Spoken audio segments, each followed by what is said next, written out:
Oh, but I'm an introvert. Oh, but I'm shy. I don't have interesting stuff to say. People don't care about my opinions anyway. I engage in social situations way too little because I'm an introvert and I don't need to be in social situations so much. And that's why I don't have the social skills that extroverts have. All of these excuses, I'm sure you're familiar with them, especially if you are an introvert yourself, a shy, reserved person like I used to be. All of them are BS. Coping. All of them are beliefs that will hold you back in life, time and time again, as they have done so far throughout the years you've been alive. This is such an important topic to me because it perfectly describes my life experiences. Me trusting that voice inside my head, and that voice that was just belittling me all the time, telling me that I can't step it up, that I can't be successful in certain domains, especially on the social domain, because of this and this and this and this. And there were lots and lots of logical and valid reasons that I was just obeying. Were they true? Maybe. But they were not valid excuses. Because, truth be told, there is no excuse.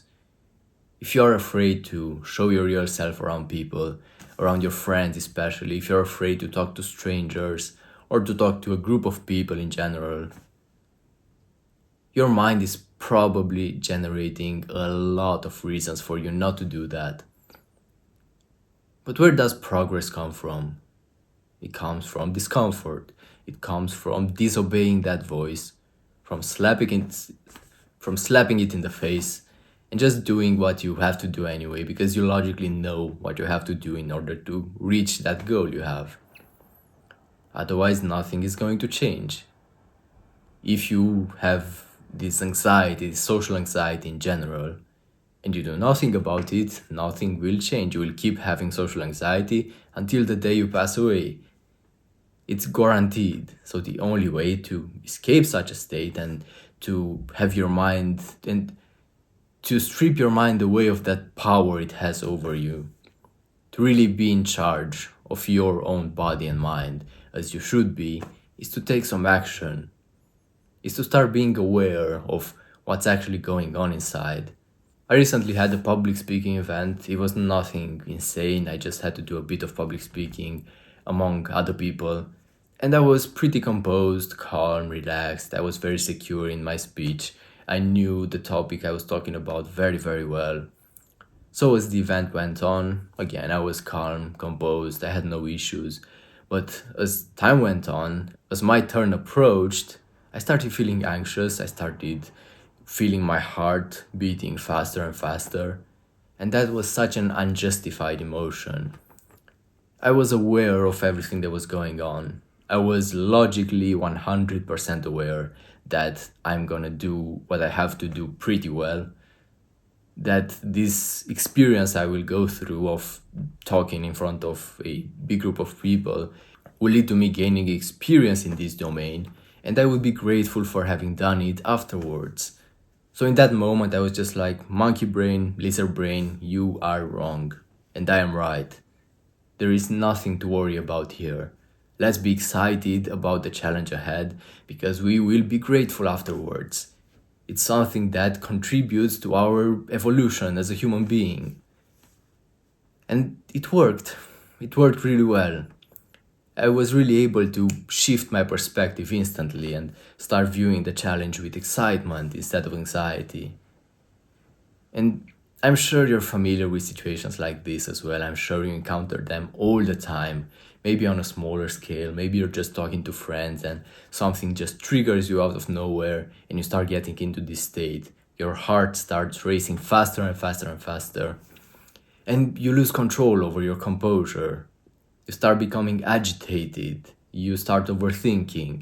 You are taken out of the present moment. I know how it feels. But this should not happen. This is not normal. Because your authentic version of you, the ultimate version of you, doesn't experience that at all. And the healthy version of you, mentally, doesn't experience that at all either. So, do you have a disease? I don't really know. I'm not a doctor. but there is something malicious going on there, and it needs fixing. Now, if you have these social deficiencies, what is there to do? What can you actually do about it?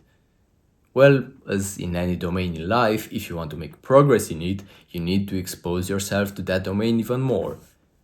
Of course, knowledge is very important, that's why you are watching this video right now.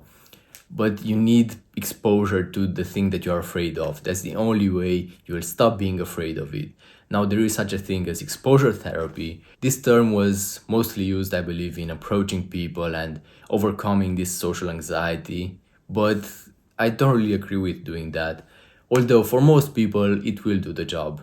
Like if you have social anxiety and you want to stop having social anxiety or to diminish the amount of anxiety you feel, just go ahead and do exposure therapy. Talk to people randomly on the street. It will do you wonders. Does it solve everything? No. But it's a pretty good solution if you don't really care about the deeper stuff related to authenticity and stuff like that.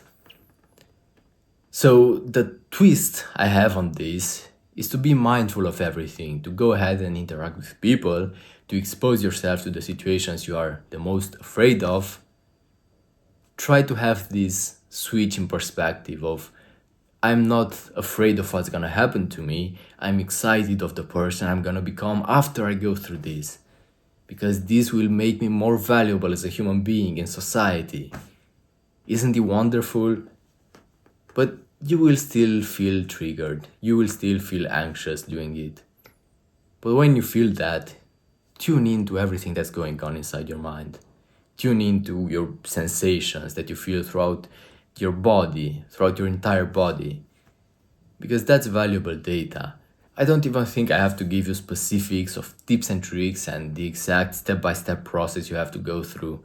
Just be aware of what's going on inside and continue exposing yourself more and more discomfort. And eventually it will click for you. You don't really need lots of YouTube videos and podcasts and books to read. That's just information. You need to take action and go through it. Do it. Change yourself. You are not meant to be like this. You are not meant to feel like you're about to die whenever you have to interact with a certain group of people or whenever you engage in social situations in a certain specific set of circumstances. You are meant to be chill, casual, composed. This is an inauthentic part of you. You didn't choose to be like this, but it's 100% your responsibility to take action and to change it.